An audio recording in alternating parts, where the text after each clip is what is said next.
KSR's Jack Pilgrim here with Zach Gagan and Jacob Polachek breaking down Kentucky's 81-61 victory over Texas A&M-Commerce to go 2-0 to open the season. Zach and I matching so beautifully. Zach, what a win. 2-0, rough start. The veterans had to take things over, but a dub is a dub ahead of the Tuesday trip to Chicago to take on Kansas. Yeah, that's kind of more what this was at this point. It was a tune-up for the Kansas game. Texas A&M-Commerce. What is regardless, we'll get into that later.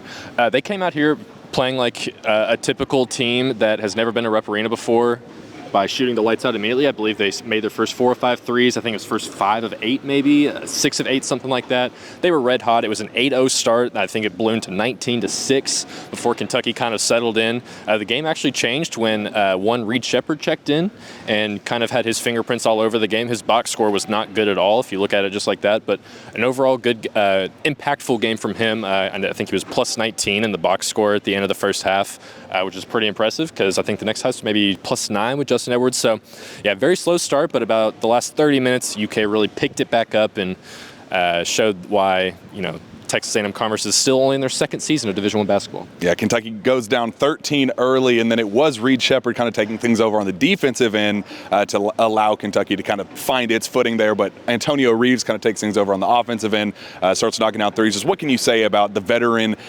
All the talk was about the freshman in game one, and then it was the vet kind of settling things down as the freshman struggled a little bit to start shooting the ball earlier. Antonio kind of said, you guys step back, I'll take things over. Yeah, well, we all know the shooter that Antonio Reeves is, and that has a huge impact on the game. But yeah, that was a huge impact, and it gets the other guys going offensively. Once they really struggled to start that game like we talked about, but once Antonio started shooting, you started getting scores from some of the other guys on that team. He goes back-to-back threes to close out the first half. Retakes the lead 38-30 at halftime, and then things just kind of balloon there in the second. He gets hot early. Tre Mitchell kind of continues to be the most valuable player on this team, not just from a scoring perspective. It was tonight, but the passing, the vision, the feel. It just feels like if you want to name one early season MVP, Tre Mitchell's got to be in the conversation. Yeah, I think he only had 1 assist tonight too, but again, no turnovers for him. I believe he finished with something around 18 and 8, something like that. So he just continues to be productive. He had a couple of threes, really stretched the floor tonight. He just continues to prove that they need this guy, and he's going to be obviously the most pivotal piece, I believe, going into this Kansas game.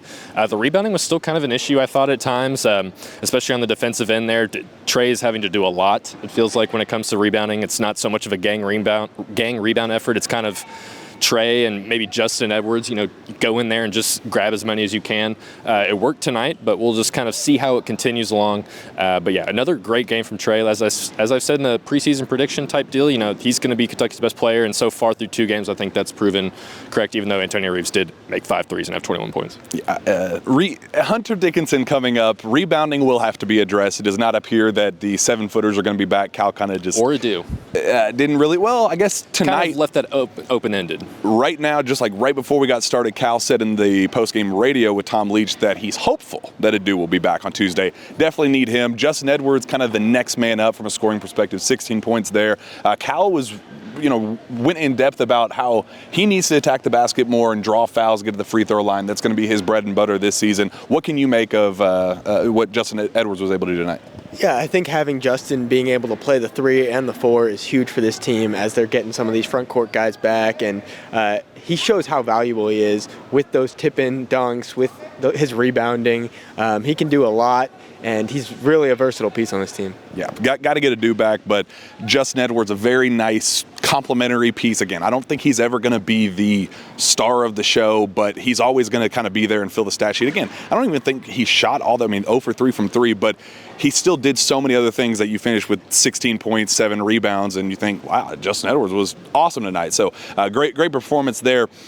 Big takeaway after the game, I think, Cal saying that this team's not playing fast enough. They're not being aggressive enough. 3 turnovers on the day. Awesome from a box score perspective, but Cal said, I think it kind of just made them play a little bit too conservative. What do you think of Cal saying that this team needs to play faster?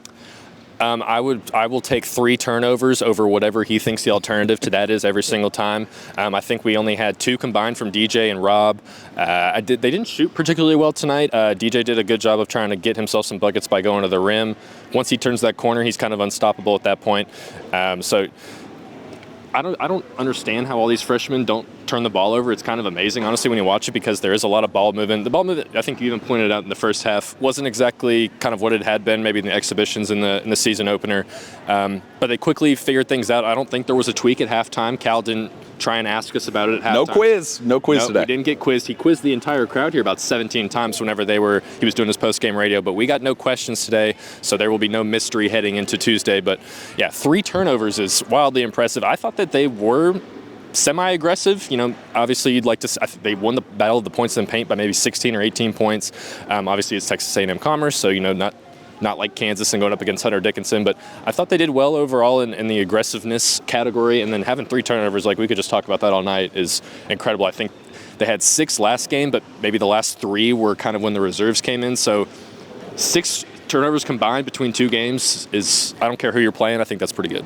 Cal did bring up maybe some potential defensive issues, said that there's now some film that other teams will look to attack, that defense has to be better at the point of attack, that on the perimeter, leaving guys open too often, and just being able to beat DJ Wagner, Rob Dillingham, et cetera, off the dribble. It's got to get fixed. Competition's only going to get better. I don't think it can get any worse, so that's something that's got to get better, especially ahead of Tuesday. Yeah, I would definitely agree, and I think that's a big reason why they got down so much so early was DJ Wagner, Rob Dillingham. They were getting beat at the point of attack, and that led to a lot of easy points for Texas A&M-Commerce. Yeah, I like that we got to see the first punch in the face. We got a little bit of it in the opener, but not really in 40-point win. This was the first real test that Kentucky got to face. Bad competition, but you like their ability to respond. You like the ability for the veterans to step up, even if the freshmen were a little bit shaky. A whole lot of pressure, a whole lot of talk after the game about Chicago, Kansas, Champions Classic, Hunter Dickinson. All eyes on that Tuesday night matchup. Got to be a little bit better, but I like that they kind of had to face a little bit of adversity going into it. Prefer that Kentucky wins by 40 probably throughout the whole game. It would make a lot of bettors happy as well. Tonight we had some disappointed degenerates in the building everywhere spread across. But yeah, to have some adversity early on I think is definitely much, better long term, especially going into Kansas, because Kansas will smack Kentucky in the mouth, and it's going to be a lot harder to dig out of a 13-point hole against them. You're probably not going to if that's the case. Even in today's game where you can kind of hit all these threes and get back into it, Kansas is going to be really tough if you get down 13 on the road, well, neutral on the road, if you will. But, I think we still saw some good signs tonight. I'd like to see him maybe make a little bit more threes and just tighten things up a little bit more defensively, but I'm not terribly concerned going into Tuesday night. I would really love to have Aaron Bradshaw out there, but I think Tre Mitchell will be able to hold his own, and Kentucky's going to give Kansas a fight. I feel pretty confident saying that. Our resident Kansas fan, are you prepared to be sad on Tuesday? Like, or have you mentally prepared yourself for this? I just want to prepare you ahead of time, kind of give you some time to let this marinate a little bit. Are you going to be okay? Hey, it's a win-win for me. My alma mater, the team I'm reporting on, one of them's going to win. So who do you cheer for in this? Who are you cheering for? Don't say the wrong answer. You could get real burned really right fast answer for this question. I am an unbiased journalist. Liar, none of us are. Look at this reporter. Jack Pilgrim, Zach Gagan, Jacob Polachek live from Rupp Arena. We'll be back on Tuesday, live from the Champions Classic. We'll be back then.